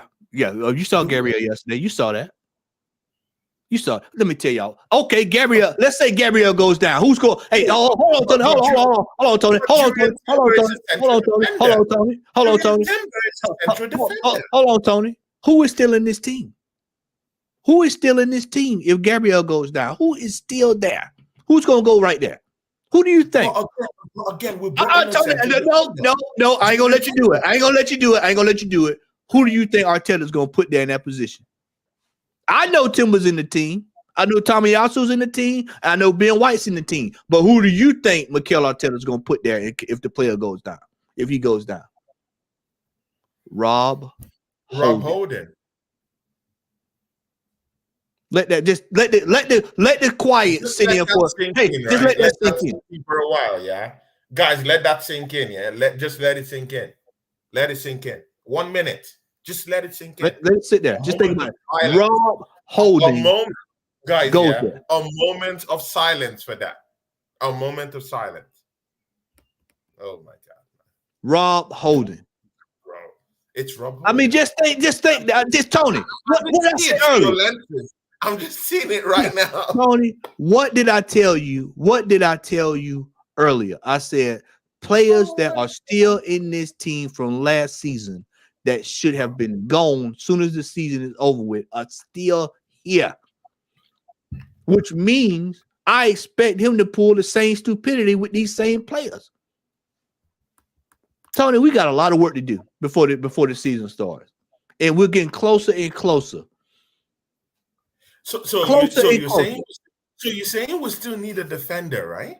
Yeah. Even if we brought in Jurriën Timber, who is also a central. We still need Arsenal need coverage we need a backup plan for the backup plan, Tony. Oh my God. When has it ever gone? When has it gone completely perfect for us? We always need a backup plan, need an insurance policy. We all, we've always needed backup plans.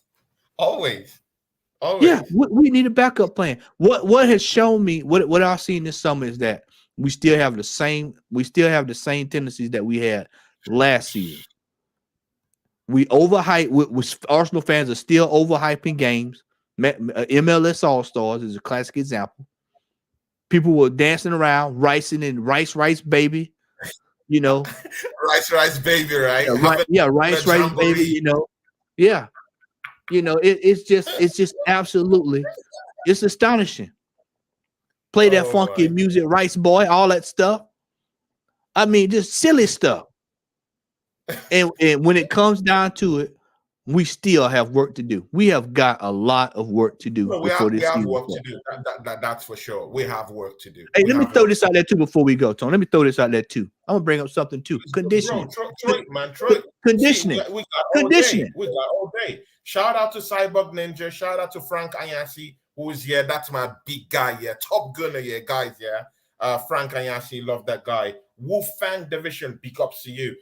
And Kyan, big ups to you. Jazz is also still on the show. You can see his chat here. Big Jazz in the house. Yeah. Across the pond, Sports Talk is here. Highbury local Badger is still here. See, yeah, big ups to you all. Yeah. And guys, if you're from my Adam's channel, please make sure you subscribe to Tony Clark Gunner TV. Yeah, you were saying something, Tony. Conditioning needs to be at an all-time high for these players. We've got 2-3 games, sometimes in a week this year. We've got games coming out of the yin yang this season. You saw did you see how tired we looked coming down the stretch last year? You saw that how tired we were, how tired we looked. And now you tack on all this other stuff we got going on, all these other games. And then players got international, and you know we got half the England team in our team. So I mean, look here, brother. We have got a lot to account for. We got a lot to account for, and it's time for Arsenal fans to wake the hell up and demand more from this manager this season. Stop being fixated with looking pretty and good. Look for results. He bought these, but this is his team, Tony. This is his team. It's his team. He wanted it. But again, I want to come in here. I want to come in here, brother Matt. Yeah, but see, yeah, does the Cronkies have any? Does the Cronkies have any role to play in the problems right now? Because right now, I think it's a little bit overboard. If anyone is calling the Cronkies, these guys are putting up the cash. They're putting up the cash, yeah? No more blames on the Cronkies. They're putting up the cash. They just gave this manager £200 million and counting, yeah? Right in this summer, yeah, to spend. So I don't want to hear anything about the Cronkies, yeah? Am I wrong in saying that? But the Cronkies have cut the check this summer. And this is why Tony, this is where almost £1 billion. Tony, this is where when I look at the results from this season, I'm going to look not only at Mikel Arteta, but I'm going to turn around and look at the Cronkies to see if they hold him accountable for it. If they don't hold him accountable for it, and they say we're going to back this manager, then I really know what to expect. Because there's no way me as a businessman would invest that kind of money and not expect some kind of return on my investment. So therefore, once again, this is why I said this is the season. Yeah, this is the season for Mikel Arteta to put up and shut up. This is it.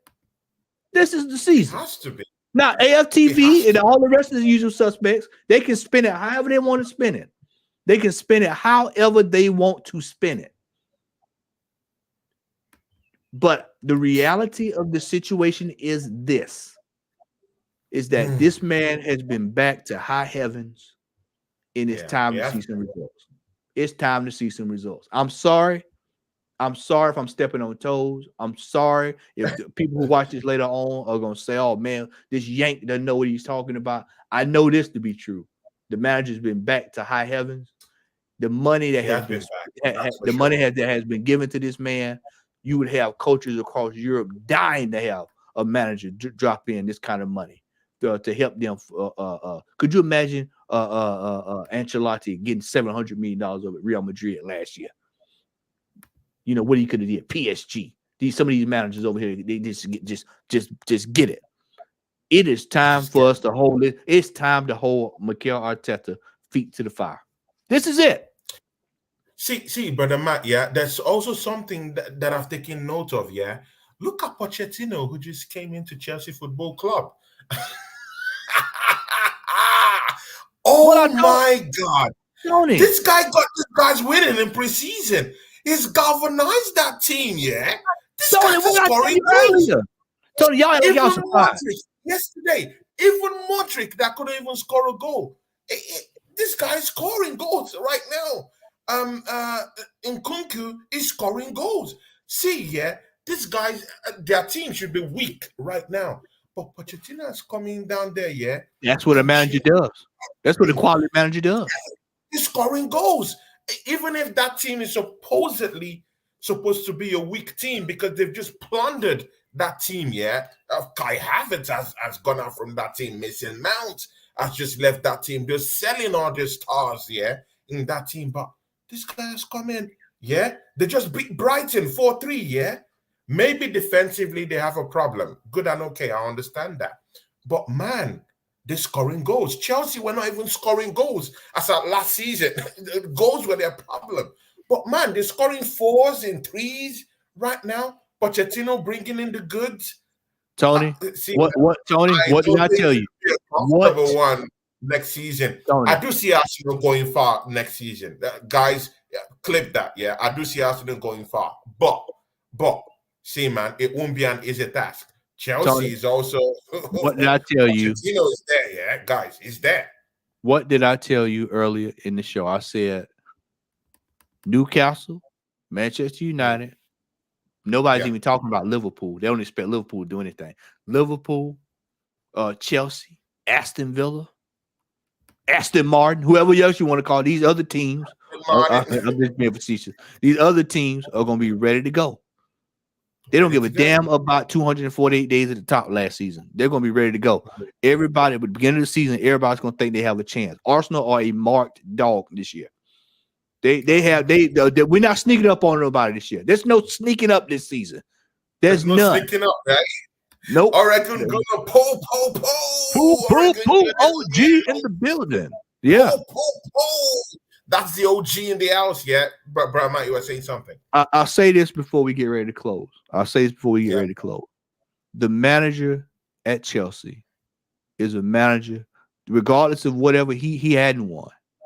He still is a manager that needs to be taken serious. And he's got a team of players that he's put together that he's starting to mold in his image. He's got money galore because how they sold all those players, they need to have a clinic on how to get rid of players.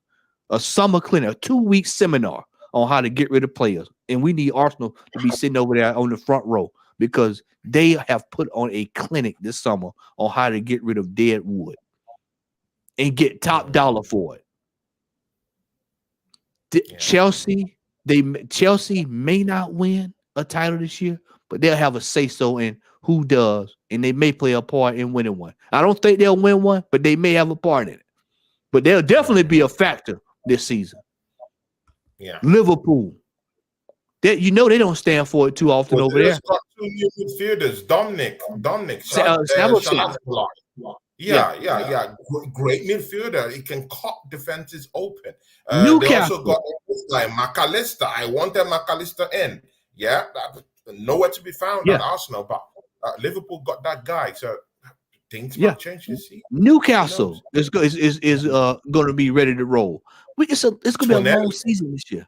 Tony, it's going to be a long season this year. It's going to be a long season this year, and I think people need to wake up and realize that. And like I said, this is it. Put up a shut up. Put up a shut up for Arteta.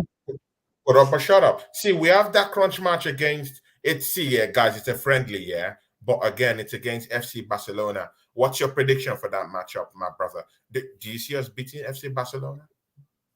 I'm gonna go 2-1 Barcelona. 2-1. So you're pitching Arsenal for the loss again. 2-1 Barcelona. Guys, clip that, yeah. You just heard it from the from the Southern Gun himself. Arsenal might lose that matchup, yeah, against Barcelona. But let's see. I don't know. I'm not gonna even throw the heart into that matchup, yeah, because anything I see in that matchup, I'll take it, man. I just, don't know. you know what I want to see, Tony? I'll tell you what I do want to see out of that. I just want to see a better performance than what I saw yesterday. Exactly. Yeah, A better performance. better performance. A better performance. See. And again, this is FC Barcelona. To integrate that team, pull them together, take it as if you're playing in the Champions League, because these are the teams you will meet at the Champions League. So use it as a test drive. Test yourselves against teams like FC Barcelona. I want to see a big effort from the guys. No excuses. Bring out the big guns. We spent money on this expensive toys. So why not bring out the expensive toys for a spin? Yeah? Bring them all out. Play them. I want to see Thomas Partey and Declan Rice play in the same midfield. Even if Thomas Partey has to sit back while Declan Rice plays in an 8th position, it's not bad at all. It's not bad. Let's try that. Let's try that at least. Put in Gabriel Jesus in that number 9 position, because we need someone who would finish up chances, not just creating it, not just bringing players into the gameplay, but also scoring. Because if Gabriel Jesus is out there outworking himself and he's not in the 18-yard box to score the goals, then I'm sorry, man. We're just wasting time. I need to see this changes in this team. I need to see Mikel Arteta tweak his formation. Yeah, tweak that formation in a way that the players will play in their respective positions. Don't do this hocus pocus abracadabra stuff. Yeah, no, just put the players in the right positions and let's see what happens. That's just it. But Matt, do you have any other thing to say? I just want to see a better performance. And I'm going to say this in closing. This is it. This is it. This is the year that Mikel Arteta has to put up or shut up. This is it. This is, as far as I'm concerned, this is it. There's no more excuses after this season. This should be I saw somebody put it. I think I'm going to roll with this in the chat. Zero tolerance policy this season. Zero tolerance. I'm sorry. Yeah. I don't care if he wins the first 10 games. How did that work last season? We went on that run. How did going on a run of games at the beginning of the season work out for you at the end of the last season? I need him to seal the deal this season. Seal the damn deal. Just when you close up that envelope and you seal it up, that's what I want to see this year. All competitions on the table. Everything. I don't want to see any weak teams. The FA Cups, the Carabao, the Mickey Mouse Cup, I need that. Yeah. How about everything. That? Yeah. I need the Mickey Mouse Cup, I need it. The FA Cup, I need that cup. Yeah. Yep. No more excuses. The Champions League, I want to get to the semi-finals. How about that, guys? The semi-finals of the Champions League. Arsenal fans, don't you want to do that? I want that for my team. See, I want to win the league next season. No excuses, yeah? I want to see Arsenal chase every bit of silverware, even the slippers, the knickers. I want everything to be on the table next season. Nothing, no. Oh my God, Cayenne in the house. Guys, Cayenne sounds like non-negotiable. See, everything is on the table. Yeah. Everything. The FA Cup, everything. Carabao, the Plate Cup, the Shields. Brother Matt used to say something about everything, man. Yeah. Everything the on shield. The table. Yeah, everything. The Shields, yeah. How about that, yeah? In the next 2 weeks, let's make that first statement against Manchester City and tell them that this is what we want. We want everything. Jazz is right. Jazz is right on the money. See, Jazz just started right on the money. Final. Right on the money. Champions League final. How about that? Final. Guys, how about that? Jazz just turned it up a notch. The Champions League final. How about that? Yeah? In 4 seasons, we just spent about £700 million. We deserve a Champions League final. How about that, guys? Take that and go to sleep, guys, this evening. Guys, if you've not subscribed to Tony Club Gunner TV, yeah, guys, you're joking. You're joking, yeah, because me and Matt, of course, I want to have Jez on the show maybe next week or so. You know, I really want to. I miss having shows with Jez. Yeah, you know, he's a big brother to us, and you know, he generally helps everyone. Yeah, so Jez, big ups to you, and you know we love you on this channel. And of course, Matt, man, it would be nice to bring in Jez, you know, for the important one next week, because we have to talk about the last signings and the last period during this transfer window, and Jez will be that right person to just bring in, and you know, that will bring, you know, we'll bring him in, and he will, you know, he'll give us the clear picture of what we're to do and what we're doing right or what we're doing wrong. So please put that in your books, and let's get to Jez next week. Brother Matt, do you want to say the closing rights or whatever? Yep, I will say the closing rights. Brother Wolfgang wanted to know what's my minimums this year. Domestic double. That's the minimum. Minimum. Domestic double. Minimum. Guys, we have a new member in the house. My guy, see, I knew this guy would not disappoint me. I knew Cyborg Ninja wouldn't disappoint me. Cyborg Ninja, wherever you are, God bless you, my brother, man. Thanks. Since I've known you, since you've come into this channel, you've supported me big time. God bless you, my brother, man. God bless you. Thank you for becoming a new member. Big ups to you, and big ups to Jez, man. Jez, big up to everybody in the chat, man. Y'all have been lit today, man. Chat has been lit today. Big ups to you, Matt. Yeah, you guys are legends. Yeah, you guys are legends. Guys, yeah, thank you very much. Me and Matt will come up next week, and you know what? We will be on his channel. And you know, when we're at the southern side, guys, you don't want to know what's going to happen on the southern side, guys. You don't want to know. You don't want to know. So, guys, catch you guys next week on the Southern Gunners channel. You know, we'll have something to do.